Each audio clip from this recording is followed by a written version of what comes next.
Et aller de l'avant après un génocide qui a traumatisé tout un pays, c'est tout l'enjeu pour la jeune génération. Dans un documentaire, le réalisateur André Versailles interroge ces jeunes Rwandais, qu'ils soient filles ou fils de bourreaux ou de rescapés. Cet héritage est ô combien lourd à porter. On regarde un extrait, on le retrouve tout de suite après. Ni nk'ikihe kintu kuri njyewe yaba ari ku isura se cyangwa se mu bikorwa cyangwa se mu mvugo cyangwa se nta foto ye nigeze mbona nta sura ye nzi ntaki niki wenda kuri njyewe cyaba gishaka nko kugaragaza kwisanisha wenda nawe wenda kugira ngo nyimvuga wenda iki ngiki wenda kirenda kumera nka papa. Ntabwo nakubwira ngo yasaga atya cyangwa yarameze atya kubera ko n'imyenda yari yambaye ntabwo naranabatinyaga. Ikintu cyitwa umupanga ukajya ureba ukareba ikintu bita umupanga najyaga ndeba ikintu bita umupanga umutima wanjye ugahungabana. Najyaga ndeba ikintu bita umusirikare nkumva umusirikare atampagarara uruhande. Najyaga ndeba ikintu bita umugabo nkumva ntashaka kumureba mu maso yanjye. Ariko n'ubu ikintu bita igitsina gabo ntabwo, nubwo ngendana nabo nubwo wendana nabo mushatse, ariko ikintu cyitwa igitsina gabo ntabwo nkikunda.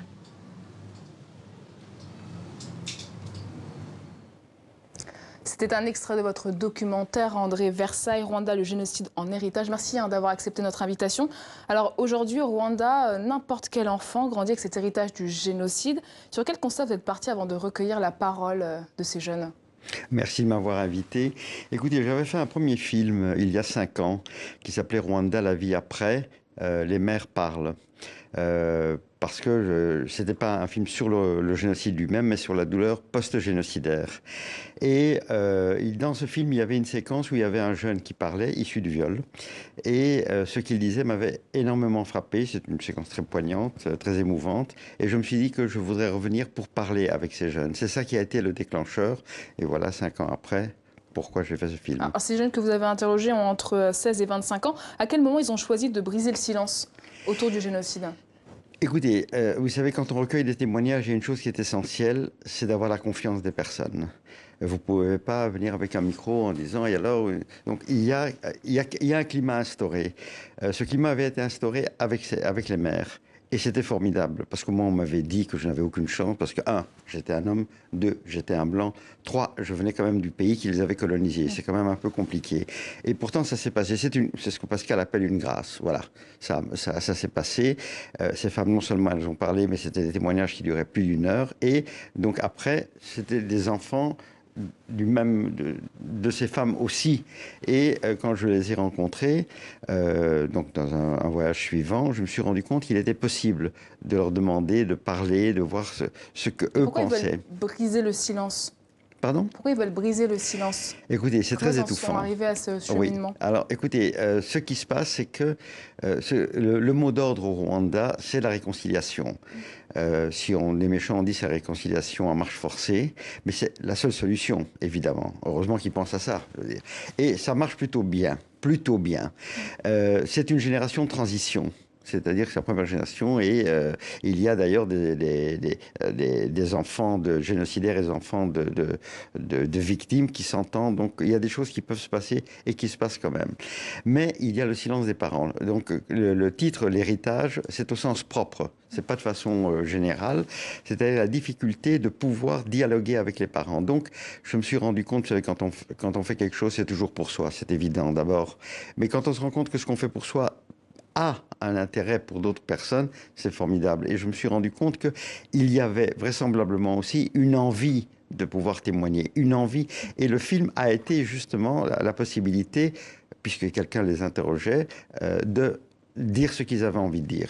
Justement, vous avez filmé des échanges parents-enfants. Alors, on a vu cette mère victime de viol tout à l'heure qui a refusé de tuer son enfant qui est devenu adulte, qui s'interroge aussi sur l'identité de son père, violeur, qui est un bourreau. Quels sont les questionnements inévitables pour ce jeune homme ? C'est moins un questionnement que de pouvoir se dire « nous ». C'est-à-dire, c'est pas toi et moi, c'est nous. Il y en a un qui dit à un moment donné, finalement, moi j'ai une vie très très difficile, mais je me rends compte que j'ai quand même encore ma mère alors que j'ai d'autres amis qui n'ont plus personne. Donc, oui, certes, il y a une souffrance, mais au moins cette souffrance, on peut la partager. C'est ça qui est important. C'est pas, il ne demande pas tellement de détails ou de précision, c'est pas ça, mais pouvoir parler.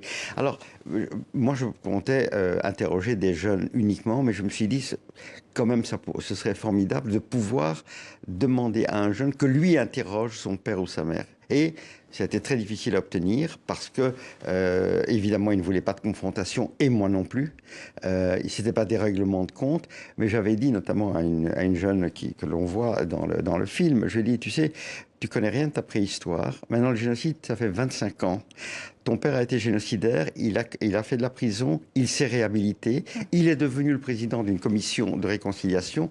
C'est peut-être le moment de pouvoir se parler. Tu apprendras des choses, mais lui apprendra des choses sur toi. Ils ont accepté, et c'est une séquence pour moi qui a été bouleversante. Et puis il y a la séquence dont vous avez montré, où là c'est un enfant né du viol, et cette séquence se termine par quelque chose de terrible.